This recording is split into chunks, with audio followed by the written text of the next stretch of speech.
बहुत डेंजरस है, जैसे दीवारों में करंट, लीक करती हुई छतें, इलेक्ट्रिक पैनल्स में सीरियस फॉल्ट्स हैं, जिनकी वजह से ये ट्रॉमा सेंटर सबके लिए पूरी तरह से अनसेफ होता जा रहा है। इनफैक्ट सरकार को उनका जो सबसे रिसेंट लेटर था वो इस 5 अक्टूबर वाली एसएमएस फायर की घटना से 2 दिन पहले का ही था, यानी कि 3 अक्टूबर को ही उन्होंने ये लेटर लिखा था। इस लेटर में अथॉरिटीज को उन्होंने स्पेसिफिकली वार्न किया था कि न्यूरो ऑपरेशन थिएटर में चल रहे कंस्ट्रक्शन वर्क की वजह से डक्ट्स और इलेक्ट्रिकल पैनल में डैमेजेस हैं, जिससे आग लग सकती है। सिर्फ इतना ही नहीं, बल्कि इस पूरी घटना के 1 महीने पहले यानी कि 9 सितंबर को भी डॉक्टर धाकड़ ने ये कंसर्न्स रेज किए थे कि लीकेज की वजह से डैम्पनेस डेवलप हो गई है और इसी कारण से ऑपरेशन थिएटर की वॉल्स में और स्विच बोर्ड्स में करंट फैल रहा है। इससे डॉक्टर्स, पेशेंट्स और एम्प्लॉइज को जानलेवा खतरा है, तो कृपया करके ये सब जल्दी से जल्दी सॉर्ट करें। लेकिन इंडिया के मैक्सिमम सरकारी अस्पतालों की तरह ये एसएमएस हॉस्पिटल की अथॉरिटीज भी नींद खींच रही थी और नतीजा जो हुआ वो तो हम सबने देख ही लिया।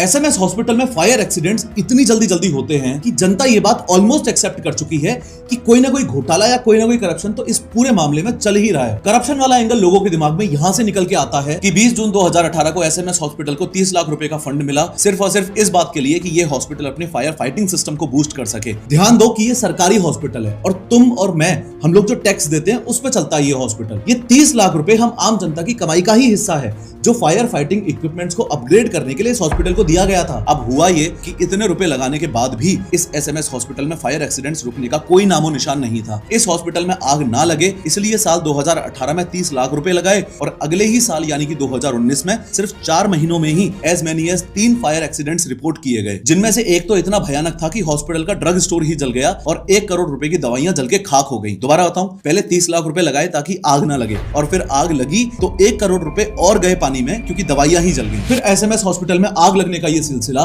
कभी रुका ही नहीं। जून 2022 में एक पावर सप्लाई बॉक्स में आग लगी जिससे हॉस्पिटल के आईसीयू में मौजूद 30 लोगों की जानें खतरे में आ गईं। फिर जनवरी 2024 में सर्दियों के दिनों में माइक्रोबायोलॉजी लैब में आग लगी जिससे state of the art equipments damage हुए और 20 एयर कंडीशनर्स जल के खाक हो गए। आग के इंसिडेंट्स तो मैं साथ के साथ बता ही रहा हूं, पर इस बात का भी खास ध्यान रखो कि जल के ये जो सब खाक हो रहा है ना हॉस्पिटल नेग्लिजेंस की वजह से, ये हमारे तुम्हारे पैसे से ही खरीदा जाता है, टैक्स के पैसे से। फिर अगस्त 2024 में इस एसएमएस हॉस्पिटल के कैथ लैब में फिर से आग लगी। फिर उसी साल 2025 की सर्दियों में जनवरी में एसएमएस हॉस्पिटल के 24 मंजिला आयुष्मान टावर में कंस्ट्रक्शन के दौरान फिर से आग लगी। फिर उसके बाद अभी 5 महीने पहले जून में जब health secretary SMS hospital visit कर रहे थे तब इमरजेंसी ऑपरेशन थिएटर में फिर से आग लगी और फाइनली ये हॉस्पिटल नेग्लिजेंस इकट्ठी होते होते इतनी बड़ी हो गई कि 5 अक्टूबर की रात 11:20 पर एक बार फिर से बड़ी आग लगी और 8 लोगों की जान चली गई। ठीक है, कर लो तुम सोशल मीडिया पे भारत के विश्व गुरु बनने की बातें, पर अगली बार अगर कोई ऐसी पोस्ट डालो तो ये मत भूलना कि तुम्हारे इस विश्व गुरु के लार्जेस्ट स्टेट बाय एरिया यानी कि राजस्थान के